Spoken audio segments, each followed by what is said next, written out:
तो दुबई की जो गवर्नमेंट है ना, उसमें क्राइम पे बहुत स्ट्रिक्ट एक्शन है, गलत पे बहुत स्ट्रिक्ट एक्शन है।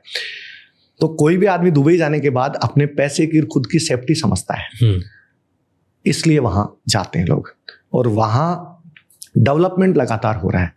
लेकिन मैं कई बार ये सोचता हूं कि दुबई के कोई ओवन रिसोर्स स्ट्रांग नहीं है।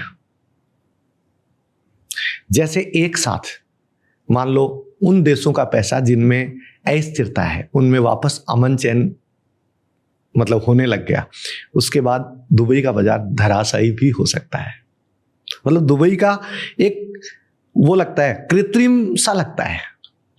मतलब जैसे जो बाजार बढ़ रहा है ना, उसकी कोई धरातलीय स्टैंड नहीं है उसका। पैसा आया बढ़ गया, पैसा निकला गिरेगा, क्योंकि उसके ओन रिसोर्स नहीं है कोई स्ट्रांग। दुबई की ग्रोथ का एकमात्र कारण है उनके डिसीजंस।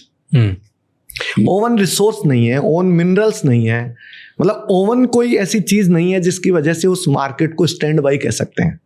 क्योंकि आज जो मोहम्मद बिन रशीद उनकी जो सरकार है, हो सकता है कि उनकी जगह जो दूसरा व्यक्ति आए उस सीट पे, तो हो सकता है वो मेंटेन कर पाए या नहीं कर पाए। ऐसे तो वहां भी डर सकते हैं, तो डरने का तो कोई कारण नहीं है। और नो डाउट दुबई पूरे वर्ल्ड का आज की डेट में बिजनेस हब है और पैसा लगा रहे हैं, और मुझे भी दुबई में खूब इंटरेस्ट है, ऐसी बात नहीं है। लेकिन कई बार मुझे ऐसा लगता है एक कोने में कि कहीं ऐसा नहीं हो कि वहां कोई बड़ा पैसा लगाए और बाजार धराशायी हो जाए। क्योंकि जैसे आज यूएसए है, उसका एक स्ट्रॉन्ग स्टैंड है, उसके खुद के ओन रिसोर्स हैं, ओन लोग हैं। अब दुबई के पास ना लेबर है, ना परचेजर है, ना सेलर है, बाजार ही तो है। एक स्टैंड प्रोवाइड करवाता है दुबई सबको।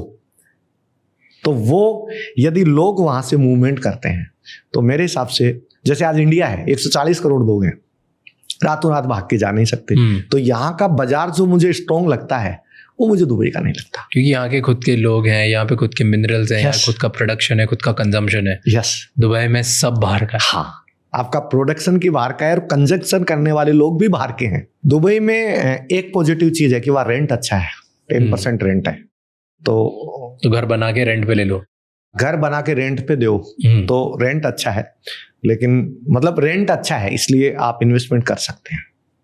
10%, हाँ 10 या 4% है, वहाँ 10% है, यार 4.5% है। हाँ, पर 10% अगर साल का वहाँ रेंट है, तो इंडिया में 10% ज्यादा तो मार्केट बढ़ता है, स्टॉक मार्केट आपका बढ़ जाता है। यस, तो 10% कमाना है तो यहीं लगा दो। ये बात बिल्कुल सही है आपकी, क्योंकि इंडिया में फ्लैट्स में भी 8 से 10% बढ़ेगा आपका पैसा। तो इसलिए किराया यदि 4% मिलता है तो 10% बढ़ भी रहा है। थैंक यू सो मच ये क्लिप एंड तक देखने के लिए। अगर आपको और भी ऐसी क्लिप्स देखनी है तो राज शमानी क्लिप्स चैनल को सब्सक्राइब कर लीजिए।